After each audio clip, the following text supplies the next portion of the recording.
Hello everyone, I am Simranjeet Kaur and today I am going to discuss about disruptive impulse control and conduct disorder. So let's start with our topic. सबसे पहले हम इस topic में पढ़ेंगे कि ये जो disruptive impulse control and conduct disorder है ये है क्या। तो ये जो disruptive impulse control and conduct disorders हैं ये एक ग्रुप ऑफ डिसऑर्डर्स हैं जिसमें oppositional defiant disorder, conduct disorder, intermittent explosive disorder, kleptomania and pyromania include होते हैं। अब हम oppositional defiant disorder, conduct disorder ये आगे पढ़ेंगे, लेकिन ये जो इंटरमिटेंट एक्सप्लोसिव डिसऑर्डर है, क्लेप्टोमेनिया है और ये जो पायरोमेनिया है ये हमारे सिलेबस में इंक्लूड नहीं है। लेकिन भी मैं आपको बता देती हूँ, जो इंटरमिटेंट एक्सप्लोसिव डिसऑर्डर है इसमें क्या होता है कि एक पर्सन काफ़ी ज़्यादा एग्रेसिव होता है, काफ़ी ज़्यादा उसका जो बिहेवियर होता है काफ़ी ज़्यादा वायलेंट होता है, मतलब वो दूसरों को हार्म पहुंचा सकता है। और ऐसा भी होता है कि वो ओवर रिएक्ट करता है, कोई भी सिचुएशन होगी उस पर मतलब आउट ऑफ प्रोपोर्शन रिएक्ट कर देगा। तो ये था इंटरमिटेंट एक्सप्लोसिव डिसऑर्डर। अब हम बात करते हैं क्लेप्टोमेनिया की।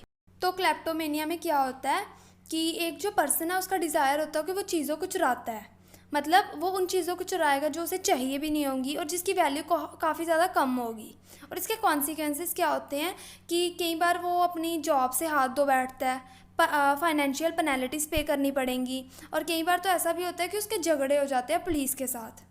पायरोमेनिया में क्या होता है कि एक पर्सन का डिज़ायर होता है कि वो चीज़ों को जलाए, मतलब obsessive desire to burn things, मतलब कोई भी चीज़ होगा उसका मन करेगा कि ये इसे जला दे, बल्कि ये वो जानबूझकर नहीं कर रहा होता, असल में ये एक डिसऑर्डर है, इसके कारण ये सारा होता है।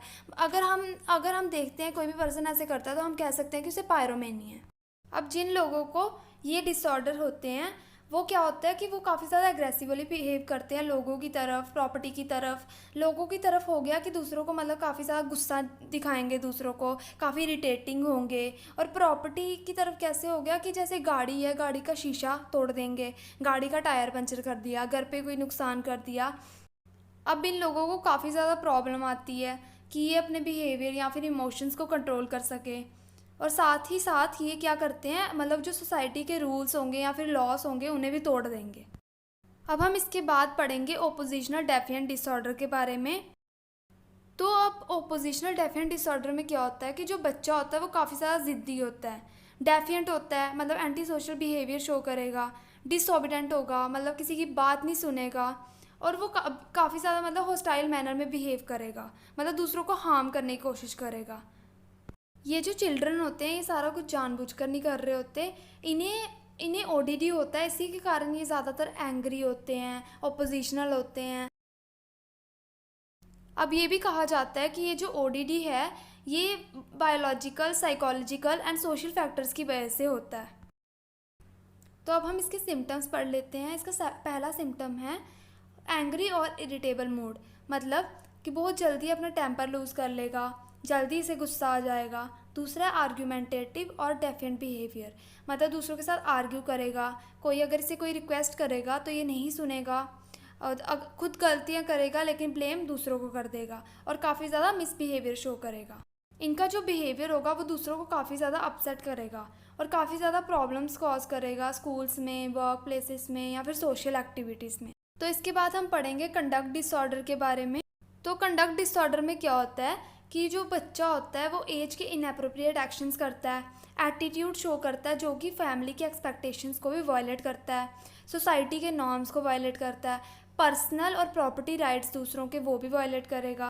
जो कंडक्ट डिसऑर्डर वाले लोग होते हैं वो काफ़ी ज़्यादा एग्रेसिव एक्शंस शो करते हैं जो कि दूसरों को नुकसान पहुंचा सकते हैं, प्रॉपर्टी डैमेज करते हैं, चोरी चकारी करेंगे, सोसाइटी के रूल्स को भी वायलेट करेंगे। अब इसमें क्या होता है कि बच्चे different types of aggressive behaviour show करते हैं। First is verbal aggression, second is physical aggression, third is hostile aggression and the fourth is proactive aggression. अब वर्बल एग्रेशन में क्या होता है कि जो पर्सन है वो अपना एग्रेशन कैसे निकालता है, वर्बली निकालता है, मतलब दूसरों का नाम बिगाड़ देगा और दूसरों को गाली दे देगा। फिजिकल एग्रेशन में क्या होता है कि जो पर्सन है वो अपना एग्रेशन कैसे निकालता है, दूसरों को हिट कर कर, दूसरों के साथ फाइट कर कर वो अपना ऐसे एग्रेशन निकालेगा। फिर आता है हॉस्टाइल एग्रेशन। हॉस्टाइल एग्रेशन में क्या होता है कि वो दूसरों को हार्म करने का, दूसरों को इंजरी पहुंचाने की कोशिश करेगा। और लास्ट है प्रोएक्टिव एग्रेशन। इसमें क्या होता है कि दूसरों को बुली करेगा, दूसरों को डोमिनेट करने की कोशिश करेगा। अब हम पढ़ेंगे फीडिंग एंड ईटिंग डिसऑर्डर्स।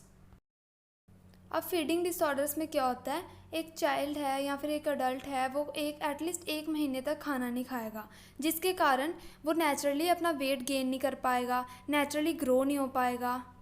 अब आता है ईटिंग डिसऑर्डर। ईटिंग डिसऑर्डर क्या होते हैं, मेंटल डिसऑर्डर होते हैं। ये भी मतलब एक साइकोलॉजिकल डिसऑर्डर है, जिसमें मतलब एक पर्सन है उसे एबनॉर्मल ईटिंग हैबिट्स होंगी, जैसे बिंजिंग हो गया, पर्जिंग हो गया, फास्टिंग हो गया। ये सारी क्या है, एबनॉर्मल ईटिंग हैबिट्स हैं।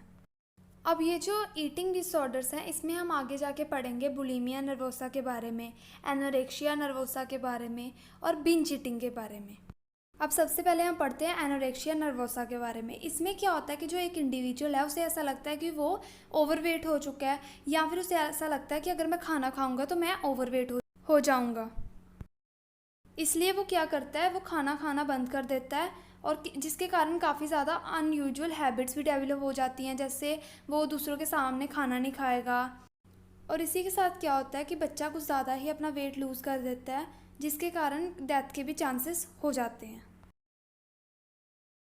अब हम पढ़ेंगे बुलिमिया नर्वोसा के बारे में। तो बुलिमिया नर्वोसा में क्या होता है कि एक पर्सन है, वो कुछ ज़्यादा ही खाना खाए जा रहा है और फिर बाद में उसी फूड को बाहर निकाल देता है। कैसे निकालता है, बाय यूजिंग मेडिसन्स या फिर बाय वॉमिटिंग्स। फिर उसके बाद इसके कारण क्या होता है कि जो पर्सन है वो डिस्गस्ट फील करना शुरू हो जाता है, और उसके अंदर काफ़ी ज़्यादा नेगेटिव इमोशंस आ जाते हैं, उसे टेंशन होना शुरू हो जाती है, क्योंकि उसने सबके सामने वॉमिटिंग की होती है, इसलिए वो ये सारे नेगेटिव इमोशंस आना शुरू हो जाते हैं उसके माइंड में। अब बुलिमिया नर्वोसा के बाद आता है बिंज ईटिंग। ये जो बिंज ईटिंग है, ये बुलिमिया नर्वोसा के अंडर ही है। इसमें क्या होता है, ये एक सीरियस ईटिंग डिसऑर्डर है, जिसमें एक पर्सन मतलब ओवर ईटिंग करता है, वो खाना खाते जाता है और वो खुद को रोक नहीं पाता।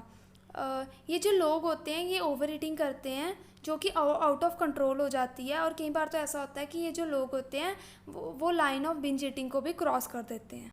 तो यहाँ पे हमारा टॉपिक ख़त्म होता है। Thank you and have a good day.